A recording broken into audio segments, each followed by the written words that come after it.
तो हम लोग अब पढ़ेंगे लोकमान्य तिलक पाठ का सारांश। चूंकि बीच में हमने इसलिए छोड़े कि सबसे ज्यादा इंपॉर्टेंट ये लोकमान्य तिलक का है। देखिए 24 में ही आप देखेंगे तो 3 सेट में आया है ये। अगर हम बात करें 22 की तो 4 सेट में आया है, 23 की तो 1 सेट में आया है, 20 में भी 4 सेट में आया है। तो बहुत इंपॉर्टेंट है लोकमान्य तिलक। तो इसलिए हम इसको जरूर पढ़ेंगे। चलिए भाई शुरू करते हैं। नामकरण सबसे पहले स्टेप आपका 1 आएगा। जब आप लिखना शुरू करेंगे तो सबसे पहले नामकरण के बारे में पाठ में है सारांश। इस तरह शुरू करिए। लोकमान्य तिलक भारतीय स्वतंत्रता संग्राम के सैनिकों में अग्रगण्य थे या फिर अग्रणी थे। इनका नाम बाल, पिता का नाम गंगाधर और यश लोकमान्य था। यानी इनका नाम था बाल, पिता का नाम गंगाधर और वंश का नाम तिलक था। वंश लिखेंगे, वंश का नाम तिलक था तथा यश लोकमान्य था। यश माने प्रसिद्धि लोकमान्य नाम से थी। इस प्रकार इनका पूरा नाम लोकमान्य बाल गंगाधर तिलक था। या आप यूं लिखेंगे कि परम लिखेंगे क्या क्या लिखेंगे, लोकमान्य तिलक भारतीय स्वतंत्रता संग्राम सेनानियों में अग्रणी थे। इनका नाम स्वतंत्रता संग्राम के महान सैनिकों में महापुरुष के रूप में जाना जाता है और इनका पूरा नाम बाल गंगाधर, लोकमान्य बाल गंगाधर तिलक था। इनके इनके जन्म का नाम केशवराव था तथा इनको प्रसिद्धि बलवंत राव के नाम से थी। भाई देखिए, इनके जन्म का नाम जो था वो केशवराव था, ठीक, और इनको जो प्रसिद्धि मिली वो बलवंत राव के नाम से थी।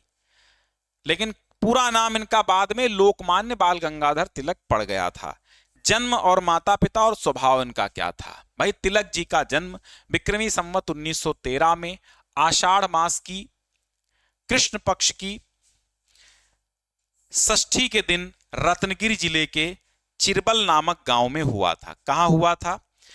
तिलक का जो जन्म है वो विक्रमी संवत 1913, अगर 57 घटा देंगे तो ईस्वी निकल के आ जाएगी। तो आषाढ़ मासस्य कृष्ण पक्षे और षष्ठी तिथि जो थी रत्नगिरी जिले के चिरबल नामक गांव में इनका जन्म हुआ था। इनके पिता का नाम क्या था? पिता का नाम था रामचंद्र गंगाधर राव, माता का नाम पार्वती बाई। पिता का नाम रामचंद्र गंगाधर राव, माता का नाम पार्वती बाई। इनकी माता सुशीला, धर्मपरायणा, पतिव्रता और ईश्वर भक्तिनी थी। शिक्षा की बात करें तो तिलक जी का बचपन कष्टमय था। 10 वर्ष की अवस्था में माता का और 16 साल की अवस्था में पिता का स्वर्गवास हो गया। और 10 साल की अवस्था में जिसके सिर से माता का साया उठ जाए, 16 वर्ष की अवस्था में जिसके सिर से पिता का साया उठ जाए तो फिर क्या है, सारा भार उसी के कंधों पर आ जाता है। फिर भी इन्होंने अध्ययन नहीं छोड़ा।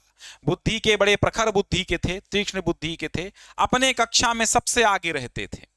संस्कृत और गणित इनके प्रिय विषय थे। ये गणित के कठिन प्रश्नों को भी मौखिक रूप से जबानी हल कर दिया करते थे।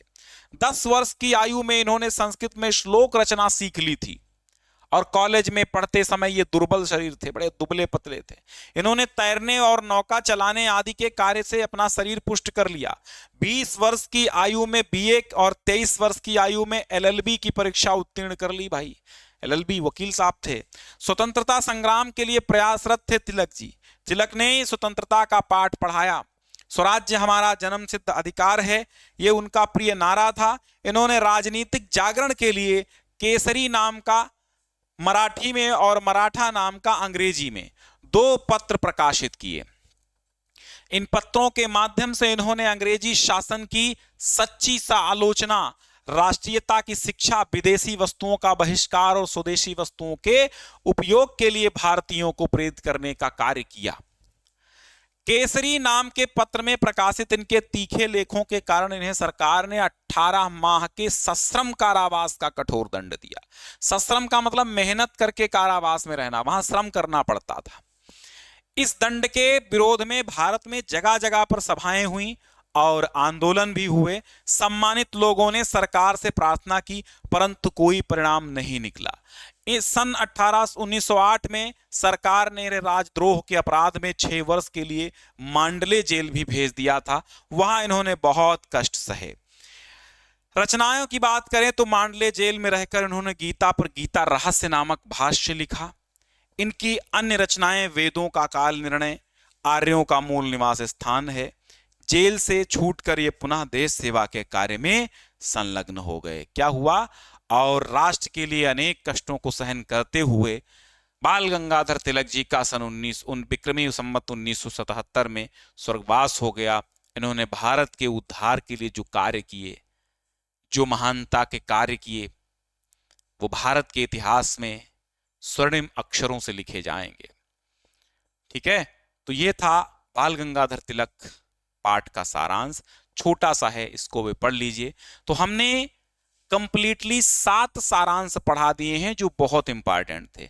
और भी 1-2 सारांश आप पढ़ लीजिए, जिसमें एक सारांश आपका गुरु नानक देव वाला भी इंपॉर्टेंट है, और चाहे तो आप गुरु नानक देव वाला भी पढ़ लीजिए, ये भी इंपॉर्टेंट है।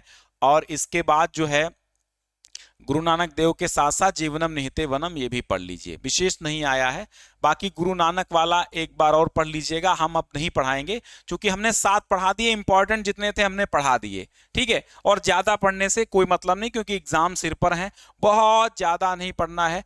पहले हम लोग पढ़ ही चुके हैं, पाठ भी पढ़ चुके हैं, बनाकर भी आप लिख सकते हैं, कोई दिक्कत नहीं है। तो इस तरह प्रत्येक PDF आपके साथ में लगी मिल जाएगी। और मैं PDF के साथ ये जो लास्ट वाला मैं ये PDF पूरी दे दूंगा, एक ही वीडियो में लगा दूंगा। 12 के 12 सारांश होंगे, जो आपको अच्छा लगेगा और भी ज्यादा आप पढ़ सकते हैं। फिलहाल जो इंपॉर्टेंट थे 7 वो हमने पढ़ा दिए हैं। ठीक है, डन भाई। हम यही कहेंगे कि आप सभी लोग एक बार सभी को शेयर कर दीजिए।